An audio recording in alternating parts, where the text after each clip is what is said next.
తీసుకుంటారండి లైఫ్లో కొన్ని డిసిషన్లా ఒక్కటి వర్కౌట్ అవుతాయి.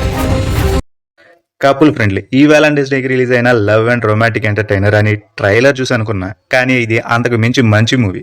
సంతోష్ శోభన్ గారు హీరోగా పరిచయమై 10 సంవత్సరాలైన తమ్ముడు సంగీత్ శోభన్కి ఉన్న గుర్తింపు ఆయనకి లేదు. అలాంటి సంతోష్ ఈ మూవీని ప్రమోట్ చేసిన విధానం మూవీ మీద ఒక మంచి పాజిటివ్ బజ్ అయితే క్రియేట్ చేసింది.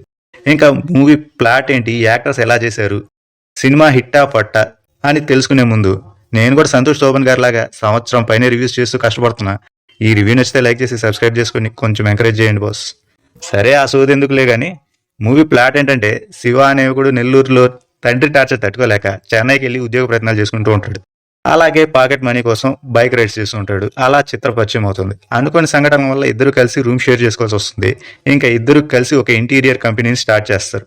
అలా వాళ్ళిద్దరి జీవితం సాఫీగా సాగిపోతుంటే చిత్ర ఒక ట్విస్ట్ ఇస్తుంది. ఆ ట్విస్ట్ ఏంటి, ఆ ట్విస్ట్ నుండి శివ ఎలా బయటపడ్డాడు అనేది మూవీ బాస్. లివింగ్ టుగెదరా? ఎంతమంది అమ్మాయిల జీవితం నాశనం చేశావు? ఏంటే నేను నా జీవితం తప్ప ఎవరి జీవితం నాశనం చేయలేదండి. యాక్టర్స్ విషయానికి వస్తే సంతోష్ శోభన్ గారు ఇంతవరకు ఒక హిట్ లేదు, కానీ చేసిన ప్రతి సినిమాలో ఆయన యాక్టింగ్ బాగుంటుంది. కానీ ఈ మూవీలో కెరీర్ బెస్ట్ ఇచ్చాడని చెప్పొచ్చు.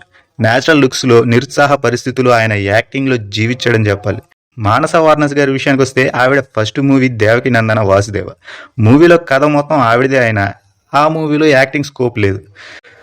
కానీ ఈ మూవీలో ఆవిడికి యాక్టింగ్ స్కోప్ ఉన్న రోల్ దొరికింది. ఆ అవకాశాన్ని బాగా ఉపయోగించుకున్నారు మానస వారణాసి గారు. ముఖ్యంగా సెకండ్ హాఫ్లో ఆవిడ యాక్టింగ్ మెచ్చుకోవచ్చు అనే విధంగా ఉంటుంది. ఇంకా రాజీవ్ కనకాల గారు, తమిళ కమెడియన్ యోగి బాబు గారు, ఇతర యాక్టర్స్ వాళ్ళ రోల్స్కి న్యాయం చేశారని చెప్పాలి. బెస్ట్ కొటేషన్ మేము వేస్తాం. కొంచెం నీளமா కొంచెం అగలమా వెయ్యి అడిగితే లోపలికి పోయి పడుకుంటారా? హ్యాండ్ పోవు కదా.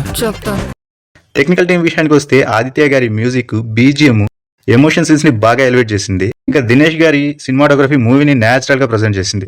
ఆర్ట్ వర్క్ బాగుంది. ప్రొడక్షన్ వాల్యూస్ విషయానికి వస్తే యూవీ క్రియేషన్స్ నుంచి వచ్చిన మూవీ కాబట్టి ఎక్కడ రాజీ పడలేదు అని చెప్పాలి. ఇంకా ఫైనల్ గా డైరెక్టర్ అశ్విన్ చంద్రశేఖర్ గారు మూవీ సీన్స్ ఎక్కడో చూసిన ఫీల్ వచ్చింది, కానీ వాటిని డీల్ చేసిన విధానం బాగుంటుంది. హీరో క్యారెక్టరైజేషన్ నుండి ప్రతి సీను, డైలాగ్స్ చాలా క్లారిటీగా ఆడియన్స్ కి అర్థమయ్యేలాగా ఎస్టాబ్లిష్ చేశారు. మొత్తం మీద డైరెక్టర్ గా, రైటర్ గా మొదటి సినిమాతోనే మెప్పించారని చెప్పాలి. సిస్టర్ మిత్రం చూసారా? శివ మిత్రం వెళ్ళిపోయారు. ఇంకా మూవీ ఎలా ఉందనే విషయానికి వస్తే యాంత్రికంగా గడిపేసిన జీవితంలో ఎమోషన్స్, మెమరీస్, వాటి ఇంపార్టెంట్ ఏంటి అనే విషయాన్ని గుర్తు చేస్తూ మంచి మూవీ చూసిన ఫీల్ ఇచ్చారు మేకర్స్. ఓవరాల్ గా routine love and romantic entertainer అనుకున్నాను, కానీ అంతకు మించి మంచి మూవీ అని నా ఒపీనియన్ బాస్. మీరు మూవీ చూస్తే మీ ఒపీనియన్ ఏంటి అనేది కామెంట్స్ చెప్పండి. వీడియోని ఇస్తే లైక్ చేసి కొంచెం ఎంకరేజ్ చేయండి. అలాగే లేటెస్ట్ మూవీ అప్డేట్స్ కోసం ఛానల్ సబ్స్క్రైబ్ చేసుకోండి. Thanks for watching.